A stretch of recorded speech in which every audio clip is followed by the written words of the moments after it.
No fear of Libya's leader here as protesters deface the image of Muammar Gaddafi.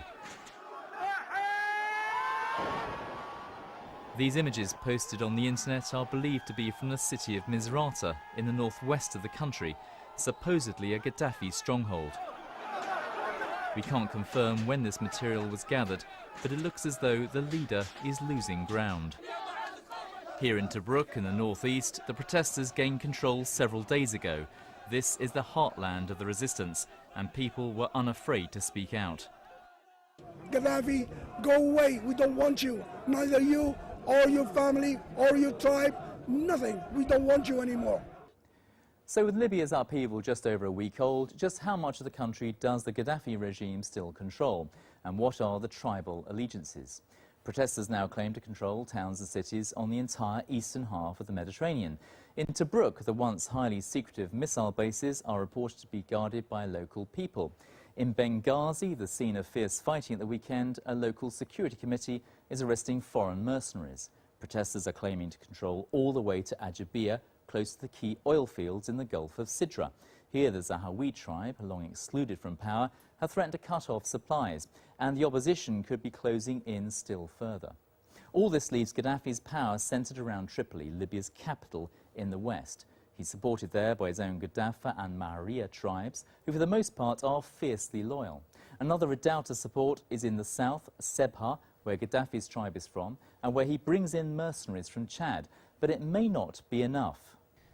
When the protests spread to Tripoli, Gaddafi was in an uncharted territory. Now, he wasn't unused to having challenges from within the eastern parts of Libya for a number of reasons, partly the fact that the rank and file of the Islamist movement came from the east, the fact that the El Sanusiya dynasty, which he displaced with his coup in '69, was based in the east, and the fact that he kept the east in this perpetual state of underdevelopment, perhaps as punishment. So it wasn't unusual or surprising for him, I think, that there was a challenge in the east. But when this spread westward, the game changed dramatically. Libya, like Egypt and Tunisia before it, illustrates the perils of backing autocrats in the name of stability. Critics say this was the Western model and was especially valued in the fight against al-Qaeda and terrorism. If Gaddafi falls, there are dangers, of course, that Islamists will grow in strength, but those who've been at the heart of dissent in Libya warn that to focus on this would be counterproductive now. The West may fear that toppling Gaddafi will open the way for Islamic extremists, but Libyans say there's much misunderstanding about this.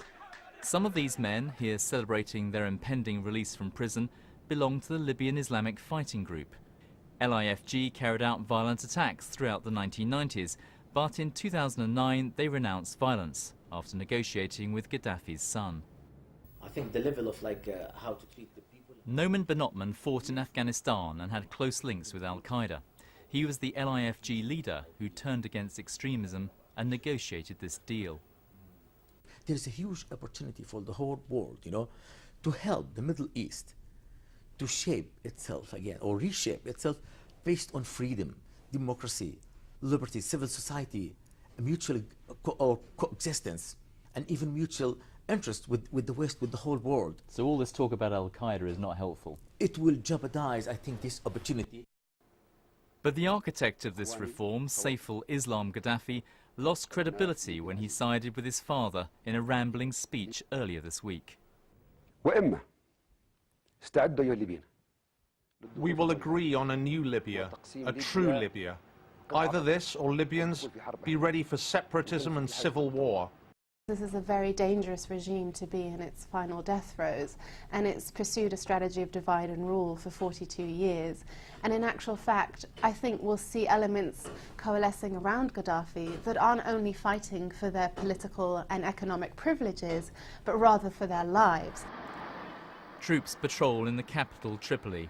There are precious few verifiable reports coming out of Libya right now, but eyewitnesses have described horrific scenes where pro-Gaddafi forces have fired into crowds.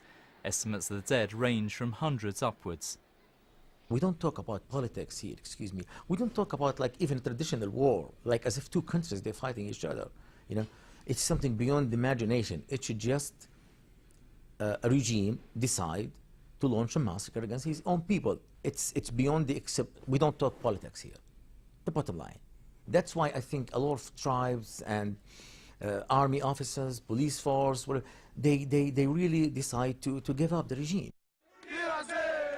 The protest movement senses victory, though whether these local celebrations can be turned to countrywide success is hard to judge.